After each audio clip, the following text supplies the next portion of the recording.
আমার নাম চন্দ্রমোহন সরকার, সহকারী শিক্ষক, পাতাকান্দি বয়েজ এন্ড গার্লস স্কুলের বিজ্ঞান বিভাগের একজন আমি শিক্ষক। আর আমার সাথে আছেন সুদক্ষ দুজন শিক্ষক, মোহাম্মদ ইউনুস স্যার আর হচ্ছে মোহাম্মদ সাফি স্যার। আজকে আমরা এখানে উপস্থিত হয়েছি ইন হাউস ট্রেনিং 2024-এ, অর্থাৎ আমাদের নতুন পাঠ্যক্রম অনুযায়ী আমরা প্রতিটা ক্লাসে বিষয়ভিত্তিক টিচারগণ কিভাবে মূল্যায়ন করবো এবং তাদের আমরা যখন ক্লাসটা করাবো কি কি উপকরণ নিয়ে যাব এবং এগুলো কিভাবে সংগ্রহ করবো এবং সংগ্রহ করার উপায়টা আমরা কিভাবে করবো। প্রথমে যেটা বলে নিচ্ছে, আমরা যেহেতু অষ্টম শ্রেণী, আমরা গণিত এবং বিজ্ঞান ক্লাসের উপর কি কি উপকরণগুলো নিয়ে যেতে হবে এবং কিভাবে সেটা সংগ্রহ করতে হবে এবং সংরক্ষণের উপায়টা কি সেটা আমরা আজকে এখানে আলোচনা করব।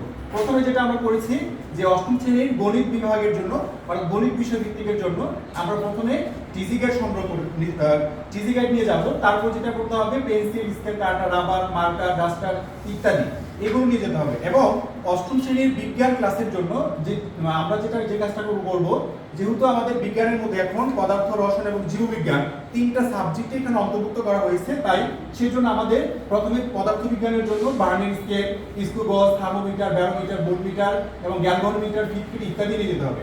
এরপর যেহেতু আমার এখানে রসায়ন এবং বায়োলজি আমার অ্যাড করা হয়েছে, এই কারণে এখানে রসায়নের কিছু উপাদান বা উপকরণ নিয়ে যেতে হবে, যেমন খাবার সোডা, তারপর আমাদের বেকিং পাউডার, তারপর আমাদের তুতে লাগবে যেটাকে আমরা বলি ব্লু ভিট্রিয়ল, এবং আমাদের হ্যান্ড গ্লাভস লাগবে, বিকার লাগবে, বুলেট পেপার লাগবে ইত্যাদি। এবং এই যে উপকরণগুলো আমরা যেখান থেকে সংগ্রহ করতে পারি, যেমন আমাদের প্রতিষ্ঠান কর্তৃক, শ্রেণী শিক্ষক কর্তৃক, শিক্ষার্থী কর্তৃক, দাতা সংগঠন কর্তৃক। দাতা সংগঠন বলতে এখানে আমরা বোঝানো হচ্ছে যে কোনো ব্যক্তি যদি দাতা হিসেবে আমাদেরকে কোন প্রতিষ্ঠানে দান করতে চান, সেটা দাতা সংগঠন কর্তৃক হতে পারে, শিক্ষা মন্ত্রণালয় থেকে আমরা নিতে পারি, উপজেলা শিক্ষা অফিসার কর্তৃক নিতে পারি, এবং গুণীজন ব্যক্তি হিসেবে সেখান থেকে আমরা সংগ্রহ করতে পারি।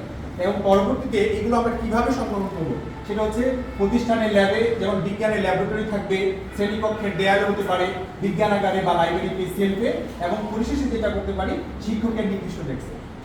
সবাইকে ধন্যবাদ।